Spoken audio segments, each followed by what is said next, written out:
Assalamu alaikum, welcome back dear students. This is lecture 7, Immunology and Overview, and I am Dr. Nasir Ayub, PhD scholar, Nanjing University of China. That is the introduction. Pathogen is any disease producing microorganism.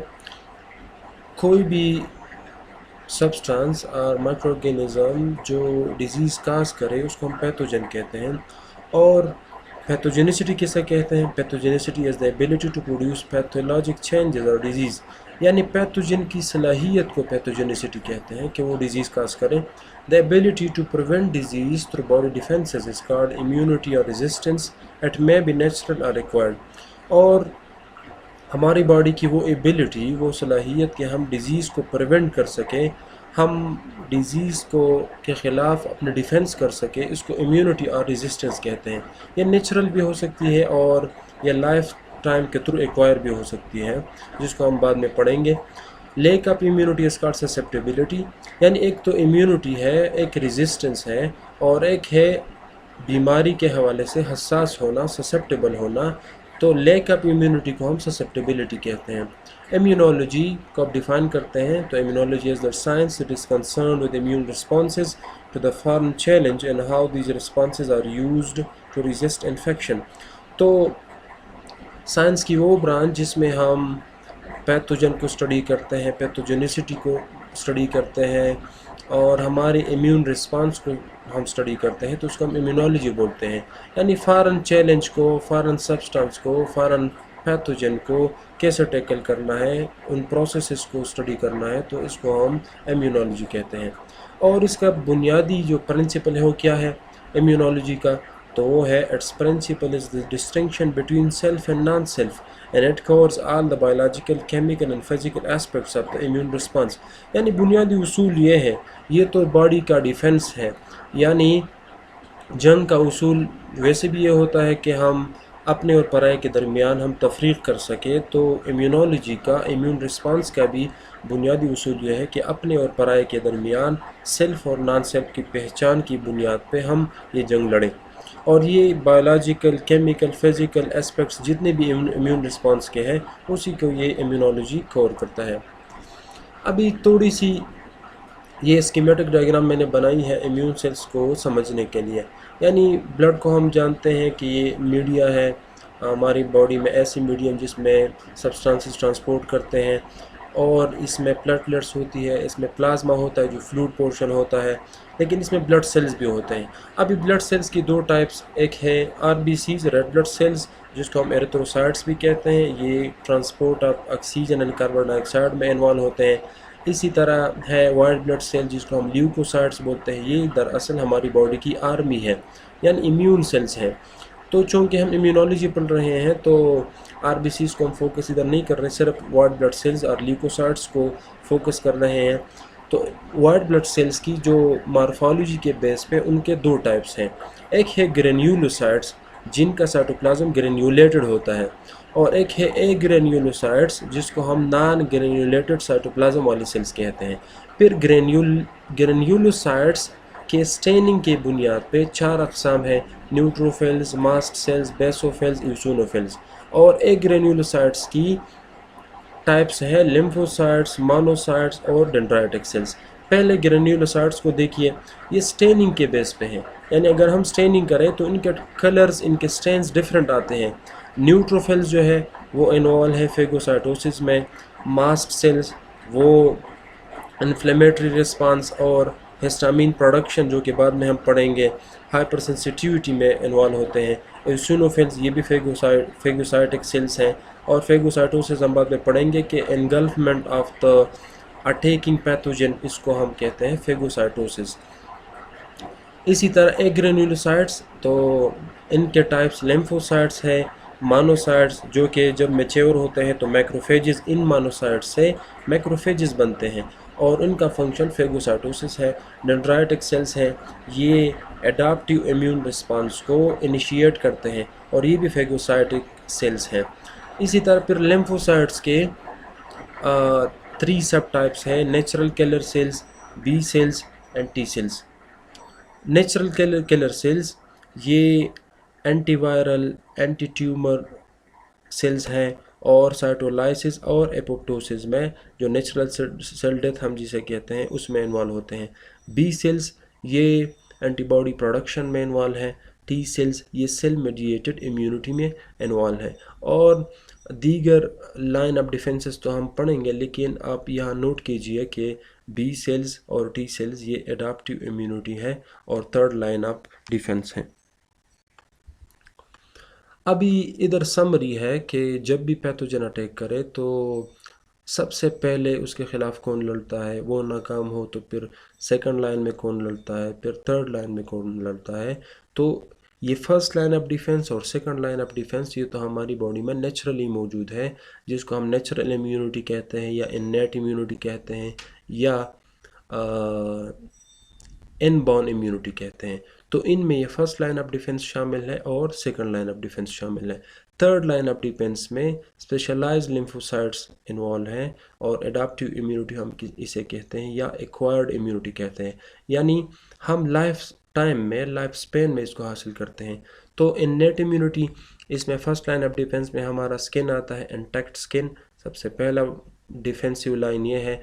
फिर इसके बाद है mucus membrane और उनके secretions. इसके अलावा है normal microbiota जो हमारी बॉडी पे, बॉडी के ऊपर या बॉडी के अंदर नेचुरली मौजूद है और पैथोजन के साथ कंपेटिटिव एंटागोनिज्म वो करते हैं, उनको आने नहीं देते, उनके लिए स्पेस प्रोवाइड नहीं करते, उनको न्यूट्रिएंट्स नहीं पहुंचने देते। इस लिहाज से ये डिफेंसिव मैकेनिज्म है और ये फर्स्ट लाइन ऑफ डिफेंस है। सेकंड लाइन ऑफ डिफेंस में फेगोसाइट्स है जिसको हम फेगोसाइटिक सेल्स कहते हैं। इनमें न्यूट्रोफिल्स, यूसिनोफिल्स, डेंड्राइटिक सेल्स और मैक्रोफेजेस शामिल हैं। इन्फ्लेमेटरी रिस्पांस ये भी हम बाद में पढ़ेंगे। फीवर हो गया, बुखार, एंटीमाइक्रोबियल सब्सटेंसेस जो बॉडी में प्रोड्यूस होते हैं नेचुरली, ये सेकंड लाइन ऑफ डिफेंस है। थर्ड लाइन ऑफ डिफेंस में स्पेशलाइज्ड लिम्फोसाइट्स हैं और उनमें बी सेल्स और टी सेल्स शामिल हैं, ये भी हम बाद में पढ़ेंगे, और एंटीबॉडीज़, ये थर्ड लाइन ऑफ डिफेंस है। अभी summary of innate immunity defences. Innate immunity मैंने आपको बताया कि ये नेचुरल इम्यूनिटी है जिसको हम नेटिव इम्यूनिटी कहते हैं, नेचुरल इम्यूनिटी कहते हैं, इन्नेट इम्यूनिटी कहते हैं। चूँकि ये स्पेसिफिक नहीं होता इस वजह से हम इसको नॉन स्पेसिफिक इम्यूनिटी भी कहते हैं, यानी ये जनरलाइज रिस्पांस है, ख़ास माइक्रोऑर्गेनिज्म के ख़िलाफ़ ये रिस्पांस नहीं है, इस वजह से हम इसको नॉन स्पेसिफिक इम्यून रिस्पांस भी कहते हैं या नॉन स्पेसिफिक इम्यूनिटी भी कहते हैं। तो first line of defence skin and mucus membrane. तो ये लेफ़्ट साइड पे आपको नज़र आ रहे हैं कंपोनेंट और राइट साइड पे फंक्शंस नज़र आ रहे हैं। ये बड़ा प्यारा टेबल है, अगरचे थोड़ा इसमें मवाद ज़्यादा है, आप इससे बोर ना हो, लेकिन बड़े प्यारे, बड़ा अच्छा टेबल है। टोटोरा 10th एडिशन ऑफ माइक्रोबायोलॉजी उन्होंने शामिल किया है। तो फिज़िकल फैक्टर्स आप देख लें कि एपिडर्मिस ऑफ स्किन ये क्या काम करता है, forms a physical barrier to the entrance of microbes, यानी सबसे पहला फिजिकल बैरियर है, माइक्रोऑर्गेनिज्म को आने नहीं देता। सेकंड है म्यूकस मेम्ब्रेन, ये क्या करता है, ये inhibit the entrance of many microbes but not as effective as intact skin, यानी स्किन से ज़्यादा इफेक्टिव नहीं है, लेकिन ये भी माइक्रोब्स को अंदर नहीं आने देता। म्यूकस ये क्या करता है, ट्रैप्स माइक्रोब्स, ये माइक्रोऑर्गेनिज्म को ट्रैप करता है, उसको पकड़ लेता है।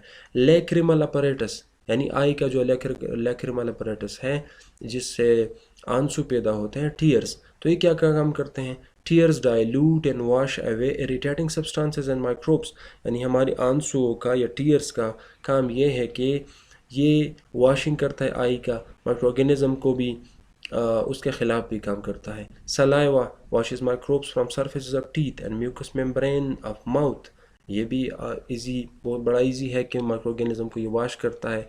ये सलाइवा में लाइसोजाइम एंजाइम्स हैं, उनके ख़िलाफ़ काम करता है माइक्रोऑर्गेनिज्म के ख़िलाफ़। हेयर्स ये फिल्ट्रेशन करता है, filter out microbes. Cilia together with mucus trap and remove microbes and dust from the upper respiratory tract, यानी अपर रेस्पिरेटरी ट्रैक्ट को माइक्रोऑर्गेनिज्म से बचाने के लिए सीलिया काम करता है और ये म्यूकस के साथ मिल के ये काम करता है।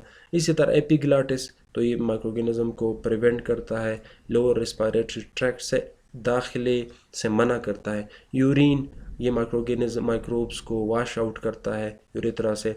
विजाइनल सिक्रीशन ये भी वहाँ pH चेंजेस लेके आता है, move microbes out of female reproductive part, ये भी डिफेंसिव मैकेनिज्म है। पेरिस्टालसिस, डिफिकेशन एंड वॉमिटिंग, ये चीज़ें जो है एक्सक्रीशन हो गया, वोमिटिंग हो गया, पेरिस्टालसिस हो गया, ये माइक्रो ऑर्गेनिज्म को एक्सपेल करता है।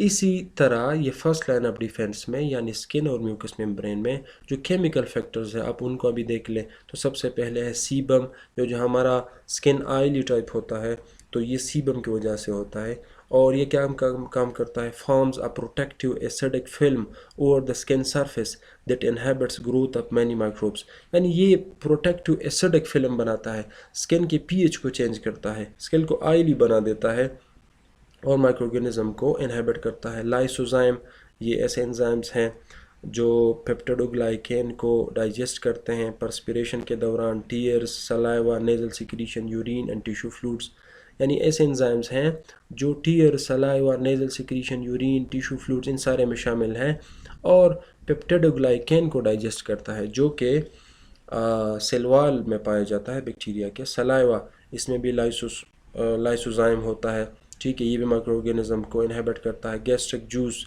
ये बैक्टीरिया को डिस्ट्रॉय करता है, मोस्ट टॉक्सिन्स को डिस्ट्रॉय करता है स्टोमक में। यूरिन, इसमें भी लाइसोजाइम है, यूरिया है, यूरिक एसिड है, माइक्रो ऑर्गेनिज्म को इनहेबिट करता है। वेजाइनल सिक्रीशंस, स्लाइट एसिडिटी, यानी वेजाइनल सिक्रीशन की जो एसिडिटी है, स्लाइट एसिडिटी यानी कम पीएच, तो ये क्या काम करता है, discourages bacteria and fungal growth, इनको ग्रो नहीं होने देता। अभी ये सेकंड लाइन ऑफ डिफेंस को देख ली, ये भी इन्नेट इम्यूनिटी डिफेंस सिस्टम का हिस्सा है। तो इसमें सबसे पहले है डिफेंसिव सेल्स और इनमें सबसे पहले है फेगोसाइट्स। तो फेगोसाइट्स क्या काम करता है, ये फेगोसाइटोसिस करता है, जिसको मैंने पहले आपको बताया कि ये एनगल्फमेंट ऑफ माइक्रो ऑर्गेनिज्म करता है, उनको एनगल्फ करता है, उनको निगल लेता है और ये डिफेंसिव मैकेनिज्म है। और फेगोसाइटोसिस कौन से सेल्स करता है, तो neutrophils, इसिनोफिल्स, dendritic sales and macrophages. और ये मैक्रोफेजेस ये मानोसाइट्स से बनते हैं। मानोसाइट्स जब मेच्योर हो जाते हैं तो ये मैक्रोफेजेस बनाते हैं और ये एक्सट्रीमली फेगोसाइटिक इन नेचर है। नेचुरल किलर सेल्स, ये kill infected target cells by releasing granules that contain perforin and granzymes, यानी ये ऐसे सेल्स है जो कि मुख्तलिफ़ किस्म के ग्रेन्यूल्स रिलीज़ करते हैं जिनमें परफोरिन है, जिनमें ग्रेन्जाइम्स है और क्या काम करते हैं, phagocytes then kill the infected microbes. ये भी फेगोसाइटोसिस करते हैं और इन्फेक्टेड माइक्रो ऑर्गेनिज्म को उनको किल कर देते हैं। Inflammation confines and destroy microbes and initiates tissue repair. Inflammatory response यानी बॉडी का इम्यून रिस्पांस है, ये माइक्रो ऑर्गेनिज्म को महदूद कर देता है एक ख़ास जगह पे, फिर उनको डिस्ट्रॉय करता है। और टिश्यू रिपेयर में भी ये टिश्यू रिपेयर को इनिशिएट करता है। फीवर, जिसको हम बुखार कहते हैं, तो ये इंटरफेरेंस को इंटेंसिफाई करता है, यानी इंटरफेरेंस को इंक्रीज़ कर देता है, माइक्रो ऑर्गेनिज्म के ग्रोथ को इनहेबिट करता है, उनको मना करता है। और speeds up body reaction that aid repair और रिपेयर मैकेनिज्म। सिंपली बात यह है, इसको पायरेक्सिया भी बोलते हैं, यानी फीवर के दौरान इंटरफेरॉन की तादाद जो कि एंटीवायरल सब्सटेंसेस हैं उनकी ज़्यादती होती है। माइक्रो ऑर्गेनिज्म के लिए हाई टेम्परेचर की बिना पे उनको ग्रो नहीं होने देता। ये भी बॉडी का डिफेंसिव मैकेनिज्म है। एंटी माइक्रोबियल सब्सटेंसेस में सबसे पहले कंप्लीमेंट सिस्टम, इसको हम डिटेल से पढ़ेंगे भी। ये साइटोलाइसिस करता है माइक्रो ऑर्गेनिज्म का, यानी उनकी ब्रेकडाउन करता है, फेगोसाइटोसिस को प्रमोट करता है और कंट्रीब्यूट्स टू इन्फ्लेमेशन, यानी इन्फ्लेमेटरी रिस्पांस को ज़्यादा करता है। इंटरफेरेंस, ये protect uninfected host cells from viral infection, यानी इंटरफेरॉन दरअसल वायरल इन्फेक्शन से बॉडी को बचाने के लिए बॉडी में मौजूद होते हैं। आयरन बाइंडिंग प्रोटीन्स हो गए, they inhibit growth of certain bacteria by reducing the amount of available iron, यानी आयरन को कम कर देता है बॉडी में।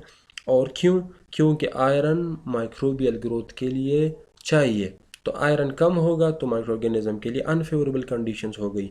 इसी तरह एंटी माइक्रोबियल पेप्टाइड्स हो गई, they inhibit cell wall synthesis from form pores in the plasma membrane that cause lysis and destroy DNA and RNA. Anti microbial peptides ये बैक्टीरियल सेल वॉल सिंथेसिस को मना करता है, उसको प्रिवेंट करता है, उसके प्लाज्मा मेम्ब्रेन में पोर्स बनाता है, इस वजह से उसकी लाइसिस हो जाती है, उनके डीएनए और आरएनए वो डिस्ट्रॉय हो जाता है। अभी कॉन्सेप्ट क्या है इम्यूनिटी का? तो सबसे पहले इन्नेट इम्यूनिटी है। It refers to all body defences that protect the body against any kind of pathogen. यानी ये ऑल बॉडी डिफेंसेस का नाम है जो बॉडी को प्रोटेक्ट करता है डिफरेंट पैथोजन से। इसको हम नेटिव इम्यूनिटी भी कहते हैं, natural non specific immune response और नॉन स्पेसिफिक रेजिस्टेंस इसको हम कहते हैं। ये नेचुरली बॉडी में मौजूद है। It is genetic in nature, यानी ये वालिदैन से बच्चों में आता है। ये जेनेटिक, इसकी बुनियाद जेनेटिक है, जीन्स के लेवल पे है। और इसकी खासियत ये है कि इट लैक्स इम्यूनोलॉजिकल मेमोरी, यानी एक पैथोजन आ गया तो फिर इन्नेट इम्यूनिटी को याद नहीं रहता कि ये पैथोजन पहले आया भी है कि नहीं आया। तो इन्नेट इम्यूनिटी और एडाप्टिव और एक्वायर्ड इम्यूनिटी में एक फ़र्क ये हो गया कि ये जेनेटिक इन नेचर है, वो जेनेटिक नहीं है। ये इम्यूनोलॉजिकल मेमोरी नहीं रखता, वो रखता है, यानी उनमें इम्यूनोलॉजिकल मेमोरी होती है। फिर ये effective within minutes after exposure to microbes, ये इफ़ेक्टिव होती है, फौरी इफ़ेक्टिव होती है। लेकिन एडाप्टिव इम्यूनिटी फौरी इफ़ेक्टिव नहीं होती। इसी तरह ये don't improve on successive exposure to microbes, यानी ये इम्प्रूवमेंट इसमें नहीं आती कि एक दफ़ा पैथोजन आ गया तो दोबारा आएगा तो हमारा immune response, innate immune response हमारा ज़्यादा होगा। ये भी इस तरह नहीं होता। और एडाप्टिव इम्यूनिटी में सक्सेसिव एक्सपोजर पे इम्प्रूवमेंट होती है हमारा इम्यूनिटी में। ये जो इन्नेट इम्यूनिटी है तो it varies from individual to individual. ये एक बंदे से दूसरे बंदे में इसमें फ़र्क होता है, यानी एक इंडिविजुअल में इस एक किस्म की इम्यूनिटी होगी तो दूसरे में दूसरे किस्म की। तो इफ़ेक्टिंग फैक्टर्स क्या है, वजह क्या है? तो वजह ये है कि एज डिफरेंट होता है, इम्यूनो डेफिशिएंसीज हो सकती है, न्यूट्रिशन हर बंदे का अपना हो सकता है, पर्सनल हाइजीन, कोई सफाई का ख्याल रखता है कोई नहीं रखता, सेक्स यानी मेल है फीमेल है, तो ये सारे फैक्टर्स हैं। स्पीशीज़ में भी डिफरेंट हो सकती हैं। क्यों? तो उनमें फैक्टर्स ये है कि मेटाबॉलिक चेंजेस है, उनमें फिजियोलॉजिकल चेंजेस है, डिफरेंट बॉडी फंक्शंस की बुनियाद पे एनाटॉमिकल डिफरेंसेस है। एक स्पीशी की एनाटमी एक किस्म की होगी, दूसरे की दूसरे किस्म की होगी। रेसेस यानी नस्ल, तो इन एक नस्ल से दूसरी नस्ल में भी ये एनाटमी डिफरेंट हो सकती हैं। फैक्टर्स क्या है? सबसे पहले रेशल कस्टम्स, यानी रस्मी जो रस्म व रिवाज हैं, ख़ास नस्ल का कोई ख़ास रस्म है, रिवाज है, उन पे भी डिपेंड करता है। उनकी फिजियोलॉजी पे भी डिपेंड करता है। हाइजीनिक प्रैक्टिसेस पे डिपेंड करता है कि सफाई सुथराई का माहौल क्या है, फूड हैबिट्स क्या है, डोमेस्टिक एंड माइग्रेटरी हैबिट्स क्या है अपने। और अगर वो नोमैडिक है, एक जगह पे नहीं रहते, एक बार बार जगह को चेंज करते हैं, तो इसको रेशियल इम्यूनिटी कहते हैं। और ये भी एक रेस में एक हो सकती है, दूसरी नस्ल में दूसरी हो सकती है। अभी हर इंडिविजुअल की डिफेंस मैकेनिज़म्स हैं, रेजिस्टेंस मैकेनिज़्म हैं। तो in every individual there are two types of resistance mechanism. सबसे पहले है नॉन स्पेसिफिक इम्यूनिटी, दूसरी है स्पेसिफिक इम्यूनिटी। सबसे पहले नॉन स्पेसिफिक इम्यूनिटी को पढ़ते हैं। तो non specific immunity it is common mechanism found in all human used against most of the infections. ये कॉमन मैकेनिज़्म है, सारे इंसानों में पाया जाता है और मोस्ट ऑफ द इन्फेक्शंस के ख़िलाफ़ काम करता है। फिर इसमें क्या क्या शामिल है? इट इन्वॉल्व्स सबसे पहले इंटरनल डिफेंस मैकेनिज़म्स और दूसरा है एक्सटर्नल डिफेंस मैकेनिज़्म। इधर इस लेक्चर में हम इंटरनल डिफेंस मैकेनिज़्म को कवर करने की कोशिश करते हैं। तो इंटरनल डिफेंस मैकेनिज़्म, कोई पैथोजन आ गया तो उसमें सबसे पहले हमारा कम्प्लीमेंट सिस्टम उसके ख़िलाफ़ काम करता है। इंटरनल डिफेंस मैकेनिज़्म ये है। सबसे पहला complement. The complement system is another way the body fights against infection and destroys pathogens. यानी ये कम्प्लीमेंट सिस्टम ये एक ऐसा तरीक़ा है जिसमें बॉडी इन्फेक्शंस के ख़िलाफ़ काम करता है, पैथोजेंस को रिमूव करता है। और ये कम्प्लीमेंट सिस्टम क्या है? This group of over 30 proteins circulating in serum are activated in a series. One complement protein activates the next. यानी ये दरअसल 30 से ज़्यादा प्रोटीन्स हैं सीरम में, ब्लड सीरम में ये सर्कुलेट करते हैं और ये सीरीज़ में एक्टिवेट होते हैं। एक एक्टिवेट होता है तो दूसरा भी एक्टिवेट करता है, फिर दूसरा वाला तीसरे को एक्टिवेट करता है। तो ये कास्केड की सूरत काम करते हैं। The cascade can be activated by pathogen directly और by an antibody antigen reaction. ये कम्प्लीमेंट सिस्टम कैसे एक्टिवेट होता है? तो पैथोजन जब आता है तो तभी एक्टिवेट होता है, या एंटीजन और एंटीबॉडी रिएक्शन की वजह से एक्टिवेट होता है। Together this protein destroy microbes by cell lysis, inflammation and enhanced phagocytosis. यानी ये प्रोटीन जो है माइक्रो ऑर्गेनिजम्स को डिस्ट्रॉय करते हैं। कैसे? यानी उनकी लाइसिस करते हैं, उनकी ब्रेकडाउन करते हैं, इन्फ्लेमेशन काज करते हैं और फेगोसाइटोसिस को इन्हांस करते हैं। और इस इन्हांस्ड फेगोसाइटोसिस को, जो इसके लिए जो टर्म हम यूज़ करते हैं, उसको अपसोनाइजेशन कहते हैं। अभी आप देख लें, ये है कम्प्लीमेंट सिस्टम का डायग्राम जो कि ट्यूटोरियल माइक्रोबायोलॉजी 10th एडिशन वालों ने लिया है, एक्सप्लेन किया है।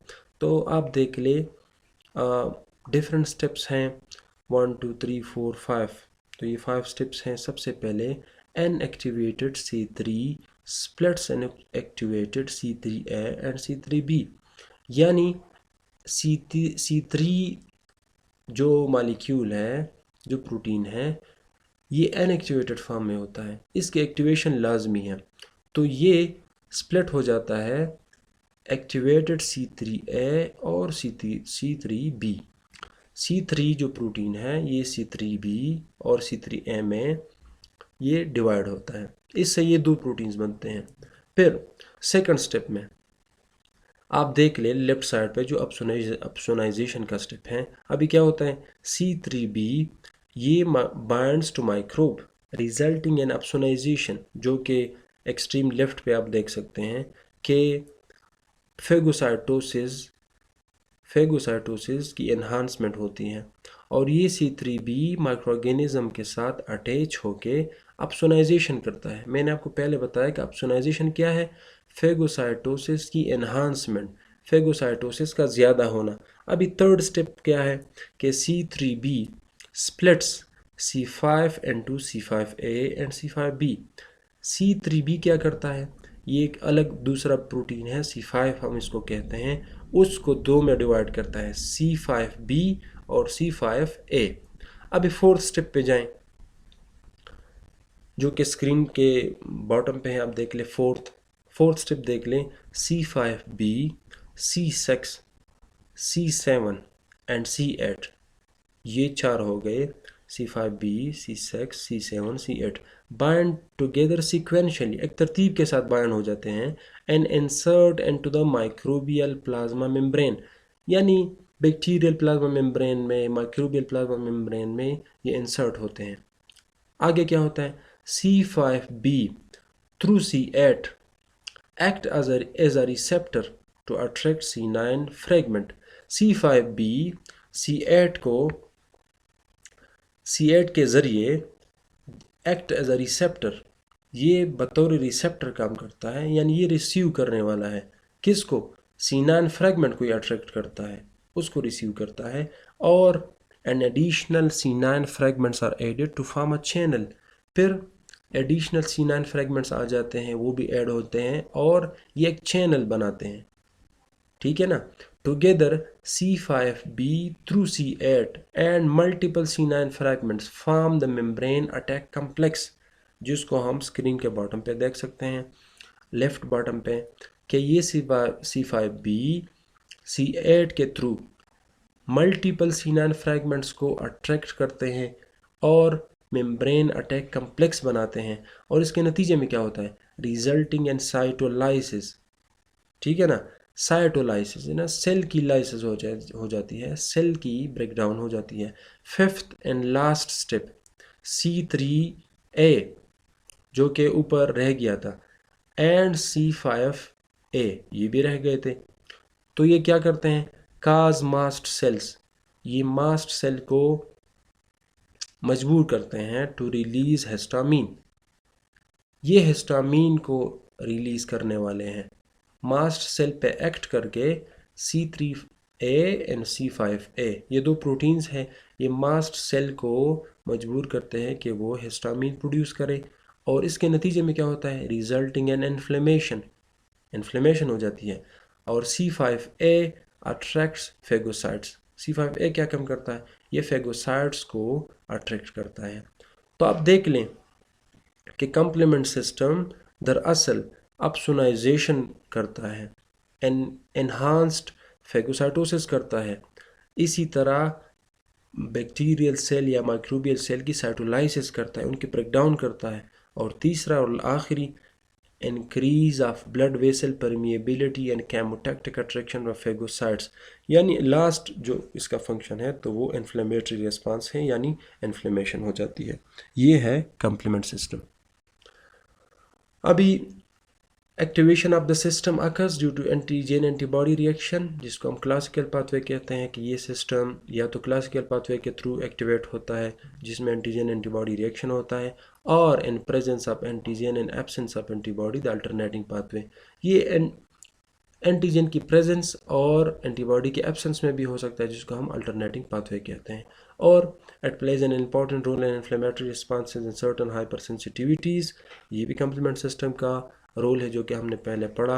और ये हाइपर सेंसिटिविटी में जो हिस्टामिन प्रोडक्शन की बात हमने की, तो ये दरअसल हाइपर सेंसिटिविटी वाले रिएक्शन है। और इस कम्प्लीमेंट सिस्टम की एंटीवायरल और एंटी ट्यूमर एक्टिविटी भी है। अब यह है फेगोसाइटोसिस। ये क्या है? जिस तरह मैंने पहले बताया कि engulfment of microorganism by the immune cell, तो इसको हम फेगोसाइटोसिस कहते हैं। It is injection of microorganism और other substance such as debris by a cell. एक सेल अगर माइक्रोऑर्गेनिज्म को इंजेस्ट करता है, एनगल्फ करता है, खा लेता है या दूसरे सब्सटेंस को, तो हम इसको फेगोसाइटोसिस कहते हैं। और ये क्या है? Important second line of defence that is activated when the first line fails, यानी ये सेकंड लाइन ऑफ डिफेंस है। ये हमारी दूसरी आर्मी है। पहली आर्मी फेल हो, पहला first line of defence fail हो जाए तो सेकंड लाइन ऑफ डिफेंस आ जाता है। The cells that perform this function are collectively called phagocytes. जो सेल्स फेगोसाइटोसिस करते हैं हम इसको फेगोसाइट्स कहते हैं। और ये क्या है? All of which are types of WBCs are their derivatives. ये सारे वाइट ब्लड सेल्स हैं या उनके डेरिवेटिव्स हैं। अभी फेगोसाइटिक सेल एक्शन कैसे करते हैं? During infection both granulocytes especially neutrophils but also eosinophils and dendritic cells and agranulocytes monocytes migrate to the infected area। अभी फेगोसाइटिक सेल्स एक्शन कैसे करते हैं? तो इन्फेक्शन के दौरान जैसे ही इन्फेक्शन स्टार्ट हो जाता है तो ग्रेन्युलोसाइट्स, उनमें बिलखसूस न्यूट्रोफिल्स, eosinophils और डेंड्राइटिक सेल्स, और एग्रेन्युलोसाइट्स उनमें मानोसाइट्स हो गए, ये इन्फेक्टेड एरिया पहुंच जाते हैं। यानी ये ख़ास किस्म की आर्मी है, उधर पहुंच जाती है। उनमें ग्रेन्युलोसाइट्स भी है, एग्रेन्युलोसाइट्स भी है, उधर पहुंच गए। फिर ड्यूरिंग दिस माइग्रेशन ये जैसे ही उधर पहुंचने की कोशिश करते हैं तो मानोसाइट्स enlarge and develop into actively phagocytic macrophages. They may be fixed or freely wandering.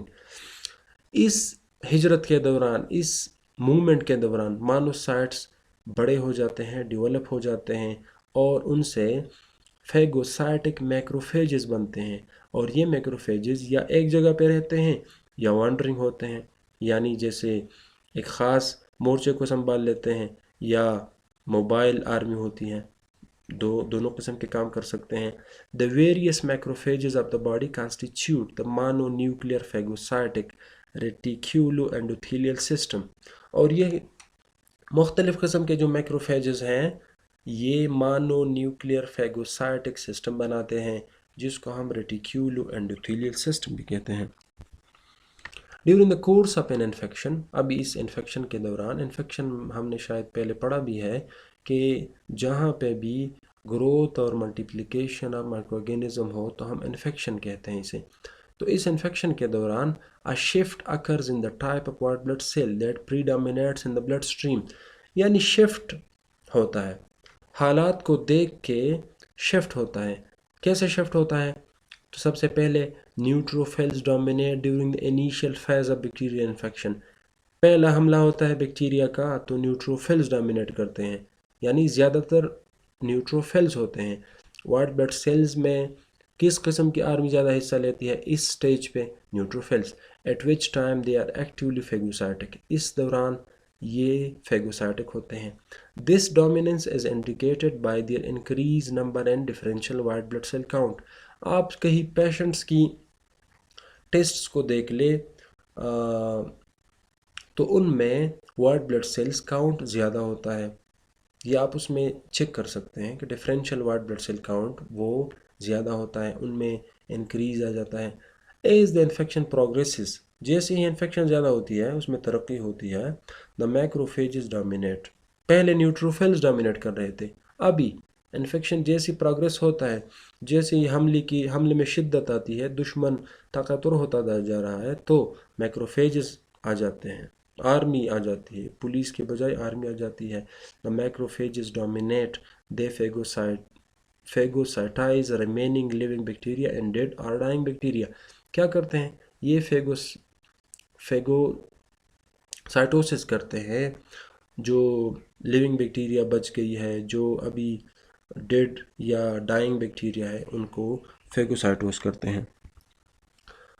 इधर देख ले फेजेस ऑफ फेगोसाइटोसिस, ये बड़ा अच्छा डायग्राम है, आप इसको बड़ी अब आसानी समझ सकते हैं। तो लेफ्ट साइड पर स्टेप्स हैं, आप देख लें कि सबसे पहले माइक्रोब या कोई दूसरा फॉरेन पार्टिकल वो आ गया तो अटैच हो गया। सबसे पहले क्या है, chemotaxis, an adherence of microbe to phagocyte, यानी ये हमारा इम्यून सेल है फेगोसाइट, और माइक्रोब या दूसरा कोई सब्सटेंस उसकी कीमोटैक्सिस हो जाती है, यानी केमिकल अट्रैक्शन की बुनियाद पे आ जाता है, इसके साथ अटैच हो जाता है, इसकी अटैचमेंट होती है, यानी सबसे पहला स्टेप ये हो गया। फिर injection of microbe by phagocyte, उसको निगल लिया जाता है। आप देख ले सेकंड स्टेप में उसको निगल लिया गया है। थर्ड स्टेप में फॉर्मेशन ऑफ अ फेगोसोम, फिर थर्ड स्टेप में फेगोसोम बनता है, ठीक है जी। उसको ये फेगोसाइट उसको एनगल्फ कर लेता है, उसको उससे फेगोसोम बनाता है। फिर fourth number step, fusion of the phagosome with a lysosome to form a phagolysosome. अभी उस फेगोसोम के साथ जिसको ये फेगोसाइट ने एनगल्फ किया है, उसके साथ उससे खोर उस पे खोर चढ़ाया है, उसके साथ लाइसोसोम वो फ्यूज़ हो जाता है। और जैसे ही फेगोसोम और लाइसोसोम फ्यूज़ हो जाती है तो हम इसको फेगोलाइसोसोम पे बोलते हैं। Fifth number step, digestion of ingested microbe by enzymes. अब इस इंजेस्टेड माइक्रोब को जिसको फेगोसाइट ने निगल लिया है, उसको उसकी डाइजेशन होती है। कैसे, तो लाइसोसोम में बहुत ज़्यादा ओवर 60 डिफरेंट एंजाइम हैं, डाइजेस्टिव एंजाइम्स हैं, उनको अभी उसकी डाइजेशन शुरू हो जाती है। और ये एंजाइम्स किधर है, ये लाइसोसोम्स में मौजूद है। Six number step, formation of residual body containing indigestible material. अभी इसकी रेजिडुअल बॉडी से बनती हैं और इसमें इनडाइजेस्टिबल जो मटेरियल है तो वो अभी मौजूद हैं, यानी कुछ ऐसे हिस्से भी हैं, कुछ कुछ पार्ट्स इसके ऐसे हैं जो अभी उसकी कंप्लीट डाइजेशन नहीं हुई। अभी लास्ट नंबर स्टेप सेवन्थ, तो डिस्चार्ज ऑफ वेस्ट मटेरियल, यानी इसको अब बाहर फेंका जाता है, बाहर किया जाता है। तो फेगोसाइटोसिस को आप देख ले, सबसे पहले जो अहम स्टेप था तो कीमोटैक्सिस था, उसके बाद एडहेरेंस, उसके बाद इंजेक्शन और उसके बाद डाइजेशन। ये इसका की कंसेप्ट है और ये फेजेस है फेगोसाइटोसिस के। लाइसोसोम, जैसे मैंने पहले बताया, lysosomes contain about 60 different microorganism degrading enzymes via which phagocytic cells perform. Phagocytic cells इन्हीं डिफरेंट एंजाइम्स के थ्रू अपना काम करता है जो कि लाइसोसोम्स में मौजूद है। और इन डिफरेंट एंजाइम के एग्जांपल जो है वो है लाइसोजाइम्स, जो कि हमने पहले पढ़ी कि टीयर्स में मौजूद है, सलाइवा में मौजूद है, राइबोन्यूक्लिएजेस, लाइपेजेस, कोलाजिनेजेस, ये डिफरेंट एंजाइम है। राइबोन्यूक्लिएजेस ये जेनेटिक मटेरियल को उनको क्लीव करता है, उनके डिग्रेडेशन करता है। लाइपेजेस लिपिड्स को, कोलाजिनेजेस कोलाजिन को। When phagocytosis is done, cell increases its O2 consumption, termed as respiratory burst. यानी जब फेगोसाइटोसिस हो जाती है तो सेल ऑक्सीजन कंजम्पशन को ज़्यादा कर देता है और इसको हम कहते हैं respiratory burst. This in combination with lysosomes are usually sufficient to destroy invading microorganisms.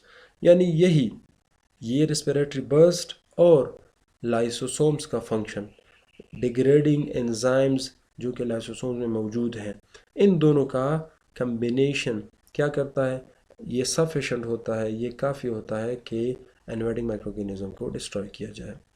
अभी इंटरनल डिफेंस मैकेनिज्म में सी नंबर है नेचुरल किलर सेल्स।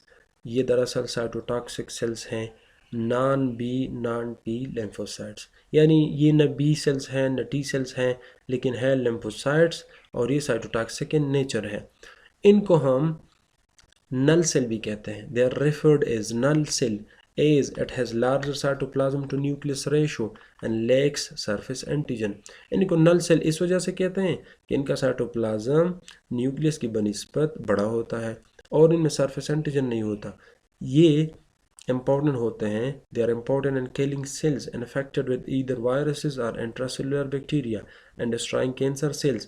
यानी ये इन्फेक्टेड सेल्स को, ख्वाह वो वायरस की वजह से इन्फेक्टेड हो या इंट्रासेलुलर बैक्टीरिया की वजह से हो, तो ये इनको किल कर देता है। और एंटी ट्यूमर एक्टिविटी भी इनकी है, ये कैंसरस सेल्स को डिस्ट्रॉय करते हैं।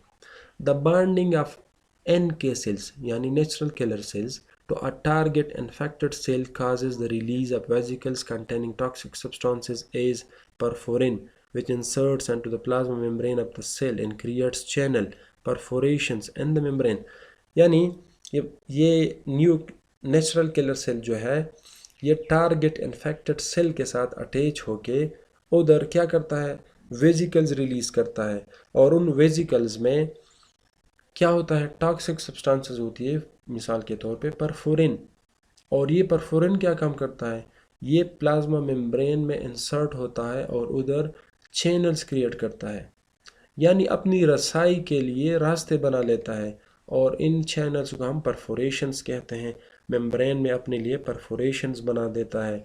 As a result extracellular fluid flows into the target cell and the cell bursts, a process called cytolysis. जैसे ही परफोरेशन कंप्लीट हो जाती है, ये टनलिंग कंप्लीट हो जाती है, ये रास्ते कंप्लीट हो जाते हैं टारगेट सेल तक, तो एक्स्ट्रा सेलुलर जो फ्लूइड है वो अंदर जाके साइटोलाइसिस करता है, उस सेल की ब्रेकडाउन हो जाती है। तो ये नेचुरल किलर सेल का तरीक़े वारदात है। अभी some NK cells, some natural killer cell release enzymes, ये दूसरे एंजाइम्स हैं, which are protein digesting enzymes that induce the target cell to undergo apoptosis or self destruction। ये ऐसे एंजाइम्स हैं जो कि उधर जाके उधर पहुंच के प्रोटीन डिग्रेड करता है, प्रोटीन को डाइजेस्ट करता है और इसके नतीजे में क्या होता है, एपोप्टोसिस और सेल्फ डिस्ट्रक्शन। बैक्टीरिया फिर अपने आप पे लग जाती है, अपने आप को खा लेती है। तो ये एंजाइम्स ये नेचुरल किलर सेल प्रोड्यूस करते हैं। इंटरफेरॉन ये चौथा इंटरनल डिफेंस मैकेनिज्म है। Interferon it is natural antiviral substance inhibiting intracellular viral replication. ये नेचुरल एंटीवायरल सब्सटेंस है, वायरस के ख़िलाफ़ काम करता है, नेचुरली मौजूद है और इंट्रासेलुलर वायरल रेप्लिकेशन को इनहेबिट करता है, वायरल को रेप्लिकेट नहीं होने देता।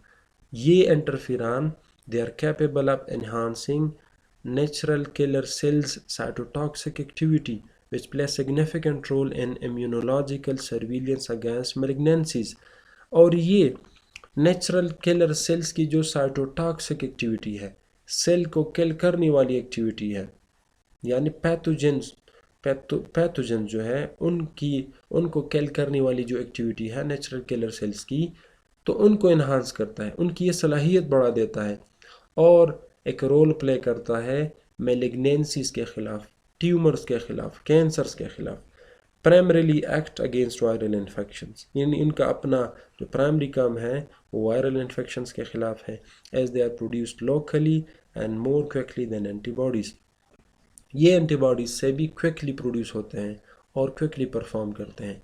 ई जो कि इन्फ्लेमेटरी रिस्पांस है, जो कि हमने कम्प्लीमेंट सिस्टम में भी पढ़ा।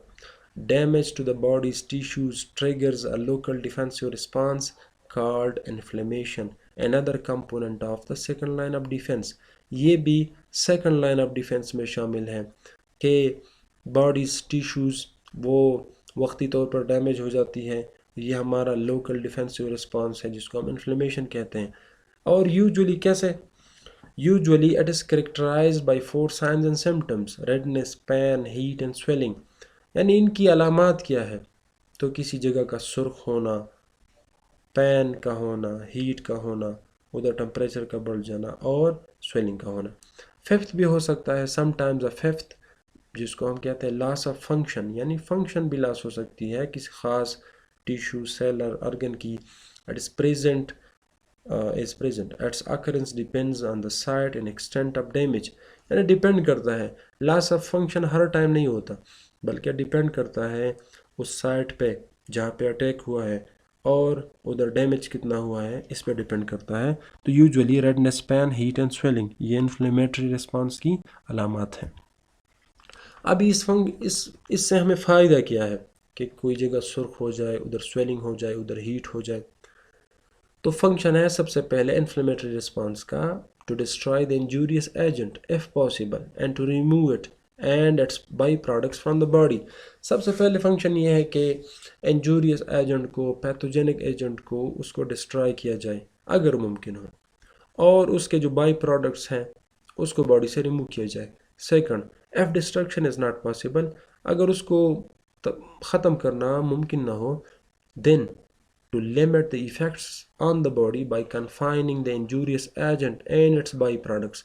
यानी दुश्मन का ख़ात्मा अगर मुमकिन ना हो तो फिर उसको ख़ास जगह पे मुक़य्यद करना, उसको क़ैद करना, उसको लिमिट करना, उसकी मूवमेंट को लिमिट करना, ये सेकंड जो गोल है वो इन्फ्लेमेटरी रिस्पॉन्स का ये है। थर्ड, टू रिपेयर और replace tissue damage by the injurious agent और इट्स बाई प्रोडक्ट्स, यानी जो नुकसान हुआ है उसकी रिपेयर हो, उसको रिप्लेस किया जाए हेल्दी टिश्यूज़ से।